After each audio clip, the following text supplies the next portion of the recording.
Hey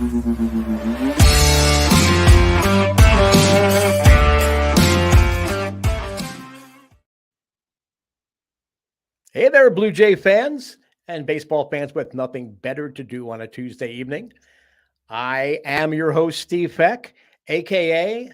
the madman across the border, a.k.a. the Fekless Wonder. And welcome, enjoy the views from the On Fek Circle, presented from JFtC.com and brought to you by the JFtC versus ALS campaign. It's time to retire ALS for good, and your secure tax-deductible donation in any amount to the JFtC versus ALS campaign is the perfect way to throw a strike against this insidious disease, and it's always fatal. Never forget that ALS is a death sentence. So go to support.alsevents.ca/Jays from the Couch. That's support.alsevents.ca/Jays from the Couch. Or you can make that donation there. Or if you're up to wearing or displaying your support, you can go to the Jays from the Couch Red Bubble Shop. Shirts, hats, mugs, home decor featuring the Jays from the Couch, the radio podcast, Sunny Side of the Dome, and On Fek Circle logos. 100%. Let me repeat, 100% of the profits go directly to ALS Society of Canada. Thank you in advance for your support. I am fired up tonight, folks. This is going to be a great show. I was on the IL last week, so we had to postpone this show. We're going to talk about why the Blue Jays do not retire numbers, specifically Dave, Stieb, and Carlos Delgado. They're probably the most worthy recipients of getting their numbers retired. I also have a Fekless Wonder looking outside of the box score. But I want to throw out a couple of ceremonial first pitches. Let's start with our brand new Blue Jays Talk for All Facebook group. You just go to Facebook, just type in Blue Jays Talk for All, join the group. It's free. There's no screening, there's no blood test. We want to have great conversations. Blue Jays Talk with all of you out there when we can. We've been trying to get together and do a live game chats during Blue Jay games. Shaun Doyle, our senior editor, Karen Suter, hostess of Sunny Side of the Dome, and myself. Ryan Mueller has been on there, who does such a great job with the minor league prospects and reports. So again, go to Facebook, join our Blue Jays Talk for All. There's not really any topic that is really out of bounds. We want to know what you're thinking about. We want you to join the conversation. We enjoy having conversations with you. And talking about having conversations with you, if you like the Blue Jays, you think you could write a little bit, why not think about joining the Jays from the Couch team?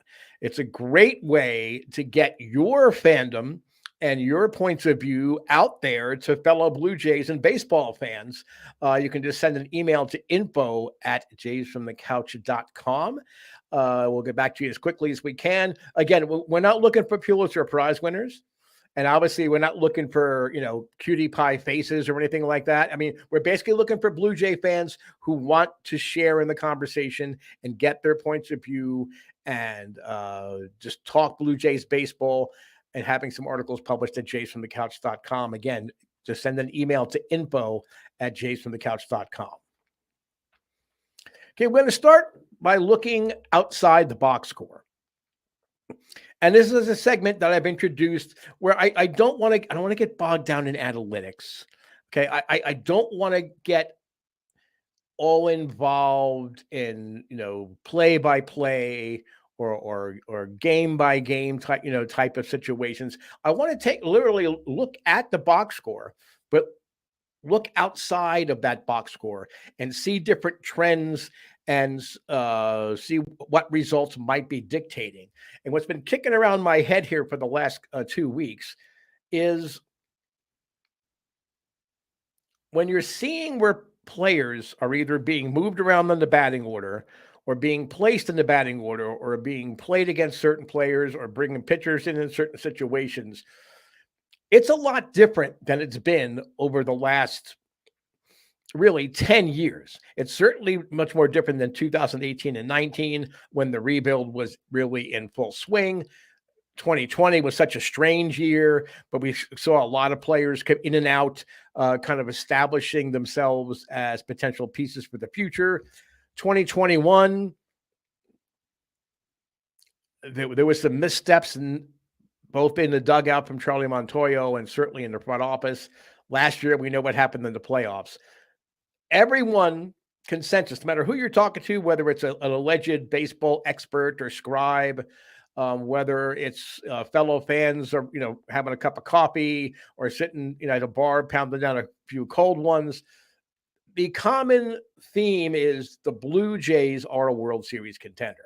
So now when you're looking at the box scores and see where somebody might have hit in the order in any given time, or why did this guy start tonight and not this guy, and you're looking at how the bullpen roles are kind of being defined, we need to stop thinking about it as player-centric and player results. We need to start looking at it as what has to be done for the Blue Jays to make it, to win the AL pennant and get to the World Series.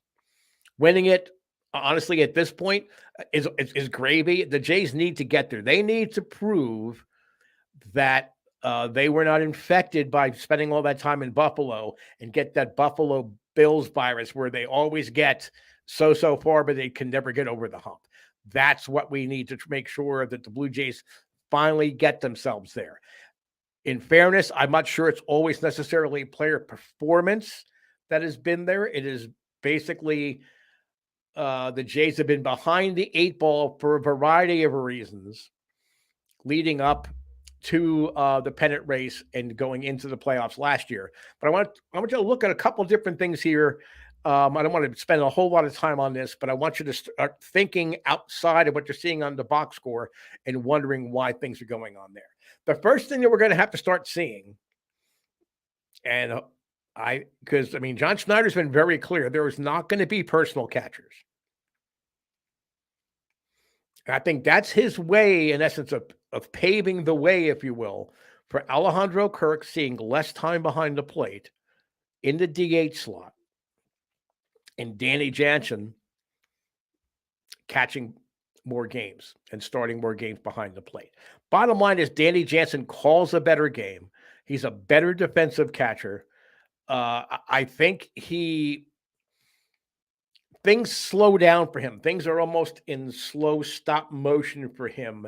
He's already thinking about possible situations, even as he's getting ready to call the next pitch. Alejandro Kirk, the future is really bright.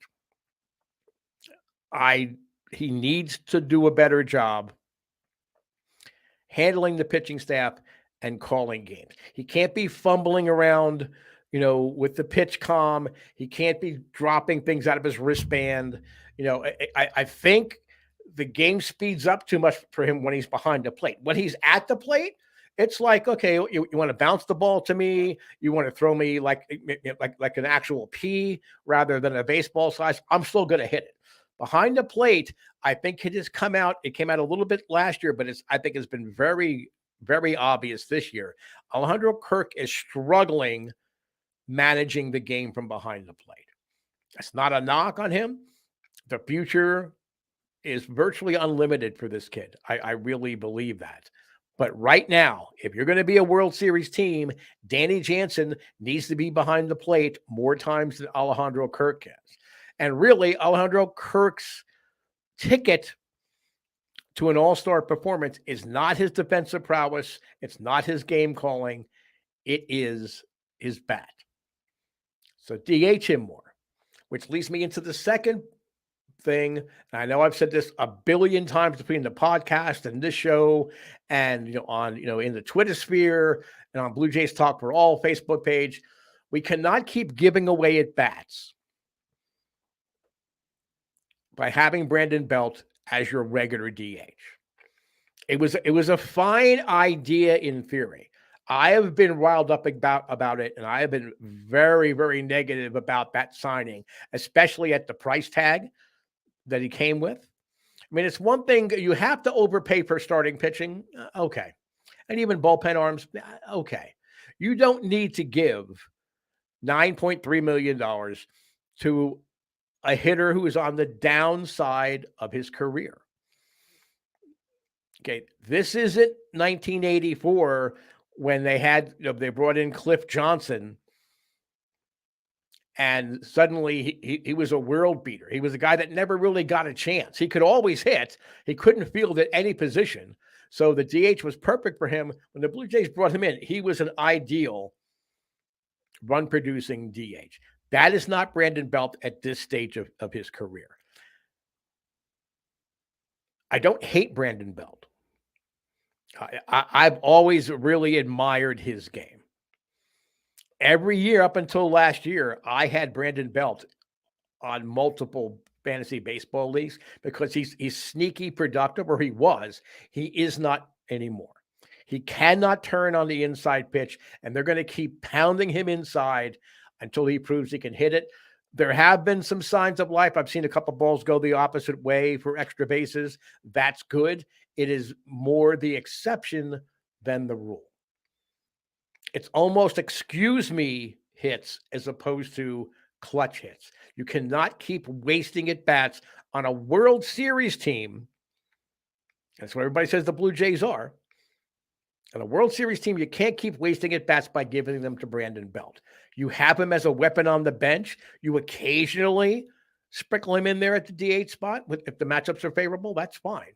But I think by having Jansen catch more, having Alejandro Kirk slide to a more regular DH slot, you're reducing the amount of time that you have Brandon Belt in the lineup. If you want to keep him around all year, you don't want to eat the $9.3 million Ross Atkins in the front office. That's fine. Sometimes you make a gamble, you roll the dice, and you lose. Okay, this is a losing bet, and we can't keep doubling down on Brandon Belt being the Brandon Belt of 2018 and 19. 2021. We can't keep doubling down on this. This isn't the 2012 or 14 or World Series.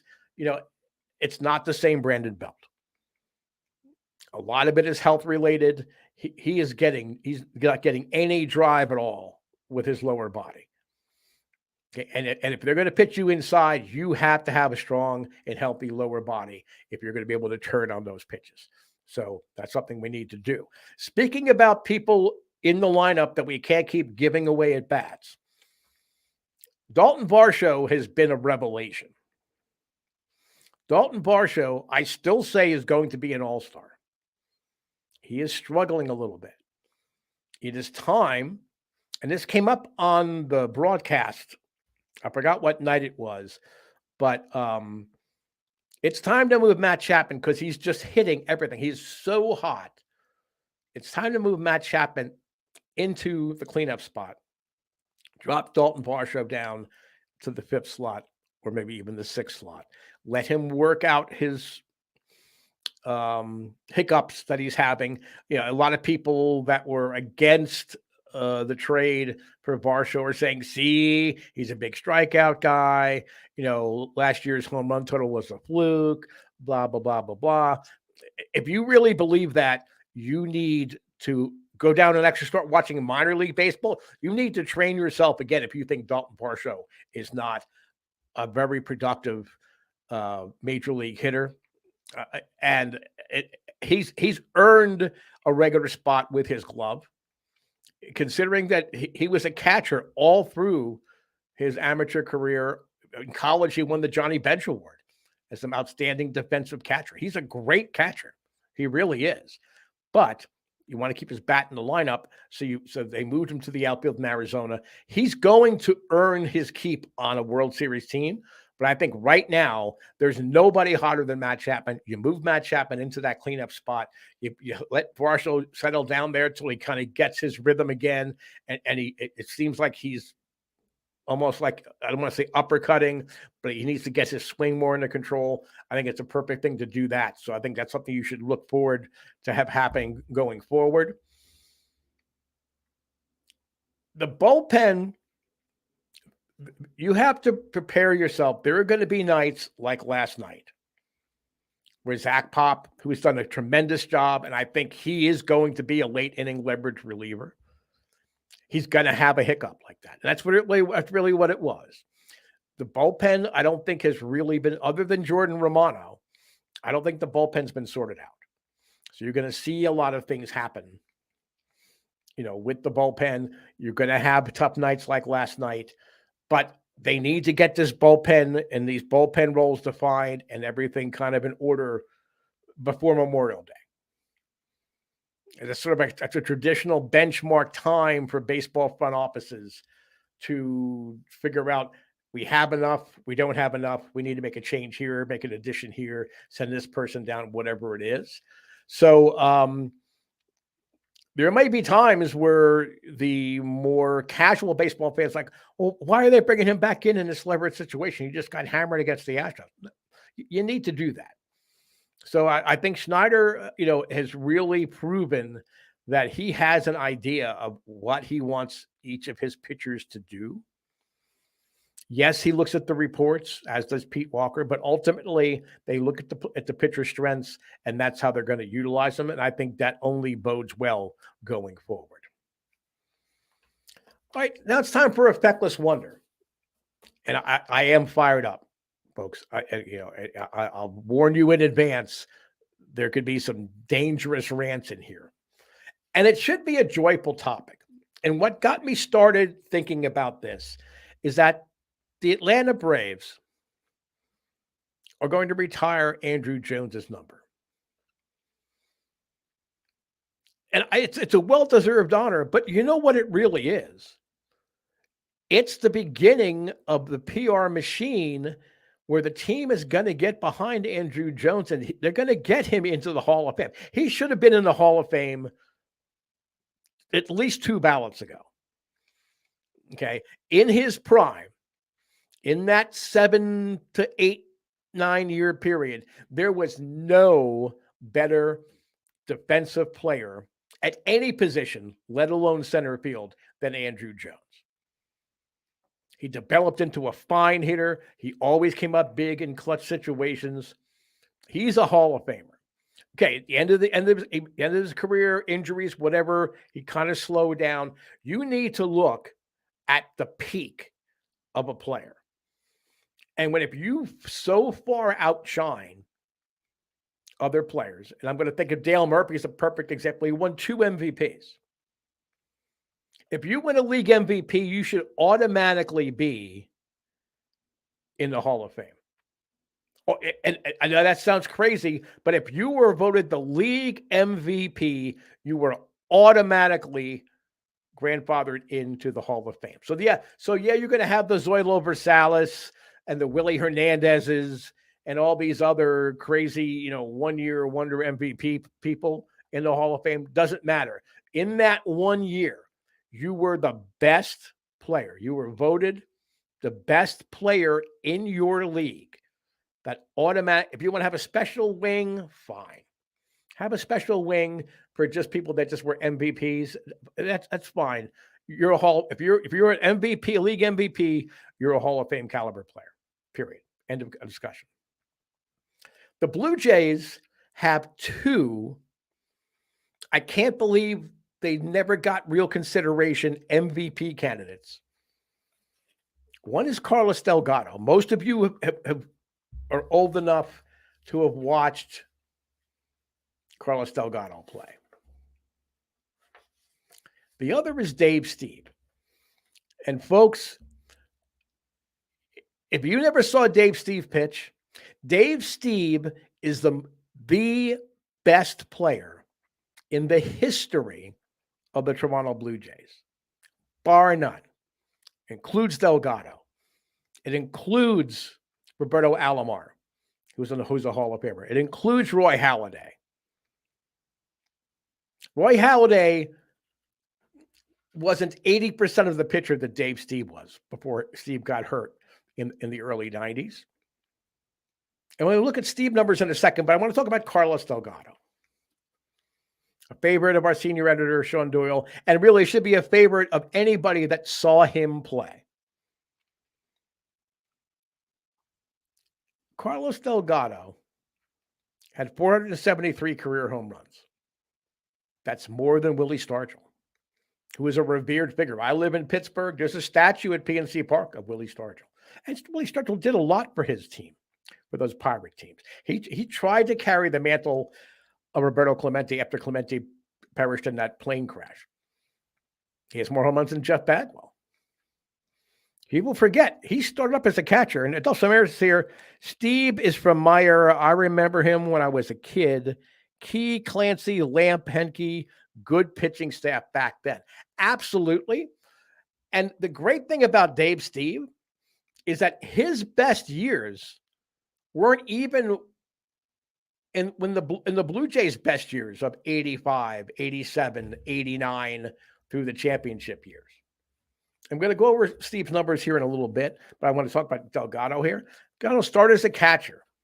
Then they decided, we need to get this bat in the lineup. He's never going to be a major league catcher. And the Blue Jays had some decent catching. So in 94 and 95, they played him in left field. Eventually, they moved him to first base. Carlos Delgado was as feared a hitter as you will ever find. Okay, he had 1,241 runs, 2,039 hits. 2,000 hits, that's a magic number. 3,000 is the benchmark. But in this era, this time, 2,000 hits. He had 483 doubles, 18 triples, 1,512 runs batted in. He walked 1,109 times in his career. Did he strike out a lot? Yes. He struck out over 1,700 times. But you trade that power. You trade those strikeouts for the power numbers you put up. His career line, batting average of 280, on base 383. 383. Slugging 546, OPS 929. He had 30 home runs in 10 straight years. 8 of those years, he drove in more than 100 runs. That is a dominant hitting performance. Now, I realize this is the middle of the steroid year. I'm getting so tired of baseball writers coming out and saying, well, we don't really know, the numbers are kind of, tilted. And Carlos Delgado certainly was never involved in the PED investigations.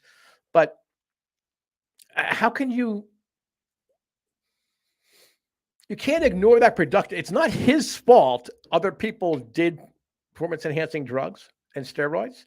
He produced in some lineups that, scored a lot of runs, but they were not necessarily really good teams. Delgado was in the wrong place at the wrong time. It was coming off those World Series years, the Gordash misadventures, some bad drafts. He never really got to play on legitimate contending teams. And that's unfortunate because that gets missed. But even more important is what he did off the field. Not just in his native Puerto Rico, where in essence, he rivaled some of the things that Roberto Clemente did. He's from a little island off the east coast of Puerto Rico called Vieques. The U.S. Navy uses that island as target practice on a regular basis, or they did. He even got arrested for protesting the naval activity off the Commonwealth of Puerto Rico on the Vieques. He was an endless worker with youth, trying to eliminate hunger, trying to provide better schools and school supplies. He was never afraid to share his opinion. Very few people can be Roberto Clemente, but Carlos Delgado was a reasonable facsimile. So that, coupled with his abilities, make him a Hall of Famer. Forget the era that you played in. Okay. Forget the ballpark that you play in. Forget whatever that it is. If you're a Hall of Famer, you're a Hall of Famer. And he had one of the best offensive seasons ever under his belt, too. Carlos Delgado needs to be in the Hall of Fame. Now let's get to Dave Stieb. As I said before, he's the best player in Blue Jays history, period. You could throw whatever numbers, whatever analytics, whatever you want to throw at me.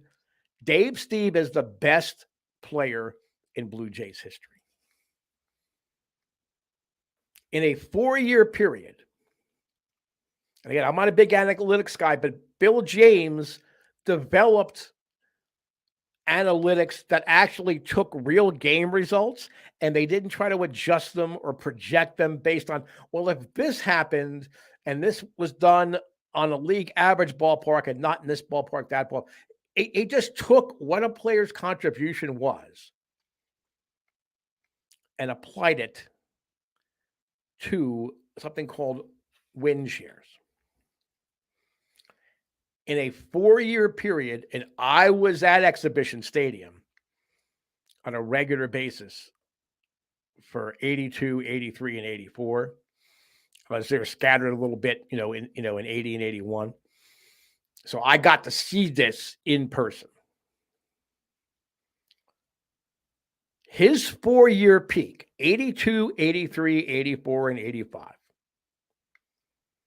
When you use Bill James' win share calculation,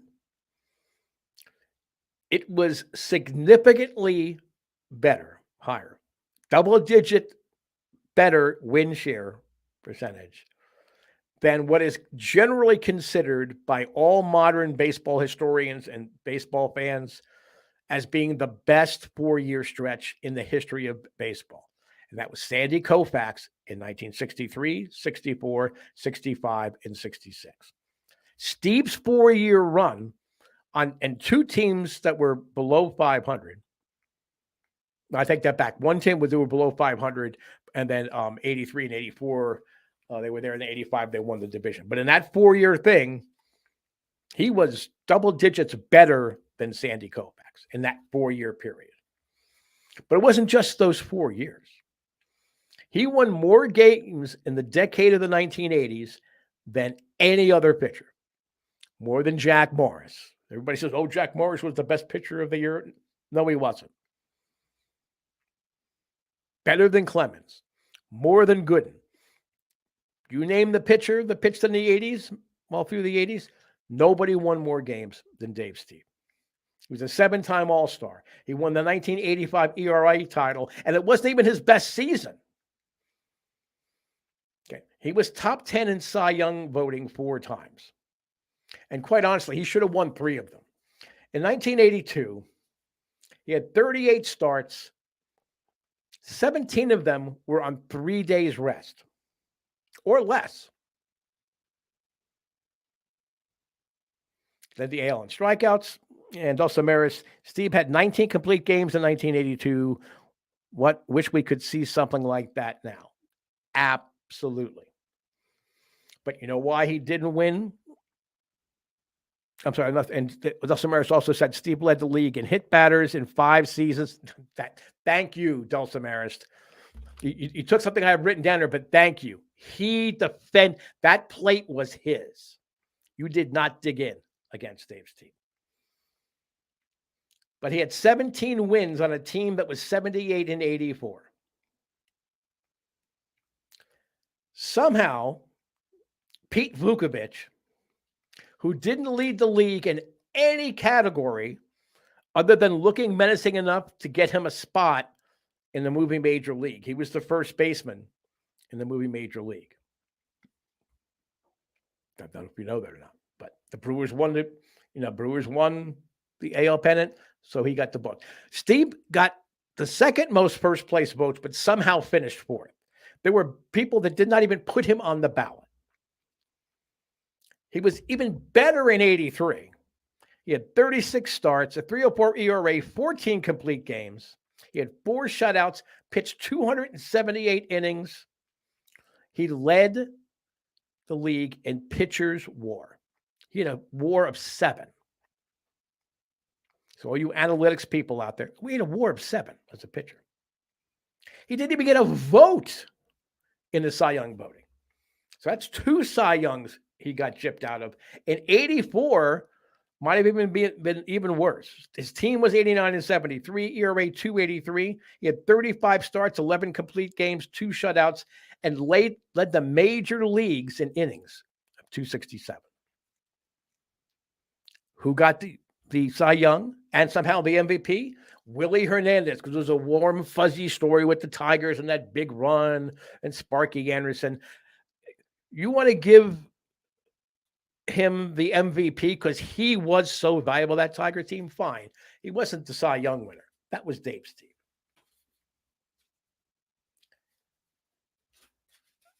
I'm a little over time, but I want to wrap up this thought here real quickly. Because in all honesty, and I've been trying to think of a different way to say this, and it's the only way I can say this, the Blue Jays have done a shitty job, and I apologize for those kids out there that are watching right now. I don't like to use this kind of language, but it was the only word that really summed up. The Blue Jays do a shitty job of honoring their past. They have that ring of excellence. Level of excellence. George Bell, Joe Carter, Carlos Delgado, Tony Fernandez, Roy Halladay, Dave Stieb. All of those player numbers should be retired. George Bell's 11, Carter's 29, Delgado 25, Fernandez 1, Halladay's Halladay's already retired at 32, and Dave Stieb at 37. Roberto Alomar's 12 is retired, but the Blue Jays took him out of the level of excellence. So let's unretire that number then. I'm not big on that. Okay. I mean, what he did was horrendous. And that you're calling it a level of excellence and it's a team thing. Okay. You don't want that reflected out there. But why is it that whenever it comes up, and it just happened last year with Stieb and the year before that was Delgado, when it comes up time for people to decide who should be, these committees should be things, there's nothing coming out of Toronto. Nothing. Jason Stark is making these arguments. Now, people like that are making these kind of arguments for our players. Blue Jay fans don't say anything. And if they do, it's very polite and whispered. Okay. So the first thing we need to do is we need to get Dave Stieb's number 37 retired, Carlos Delgado's number 25 number retired, and we need to feed off of that, and we need to start lobbying, doing all the PR work that so many teams have done. The Astros have done it for their players. Even the Expos, they don't even exist anymore, have done a great job at trying to get their players into the Hall of Fame. Blue Jay fans, you're as guilty as the ownership is. We need to start speaking out about this. So let's get Carlos Delgado and Dave Stieb numbers retired. And then once that happens, if you're in the level of excellence, your number gets retired. The night you're inducted, your number gets retired. So that means George Bell's 11, Carter's 29, Fernandez is 1, all get retired next. But we need to get behind this. Okay, it's why people in the States, especially in the media, don't take Blue Jays seriously. We're all big on showing outrage with Osuna and Pilar and Alomar. We're great at showing outrage about bad behavior, and that's okay. But we never even give a second thought to really celebrate the level of excellence. Shame on us. It starts tonight. We need to start getting all the balls rolling where Dave Stieb's number is retired and Carlos Delgado's number is retired. And we need to get that PR machine rolling rather than trying to block podcasts for access to players. Let's focus on getting the players that have done a great job and deserve to be in the Hall of Fame. Let's get them some votes. And quite honestly, Roy Halladay got in because of the tragic circumstances of his death. And that's terrible. We don't need these players to die before we actually start taking notice and getting them involved. Well, I'm all done for this evening. I'll be back next Tuesday, 6 p.m. Eastern time with a special guest, Lawson Kraser. Sunny Side of the Dome, Thursdays, 6 p.m. Eastern Time, hosted by Karen Suter. And, of course, the Jason the Couch radio podcast every Monday, 6 p.m. Eastern Time, hosted by our senior editor, Shaun Doyle.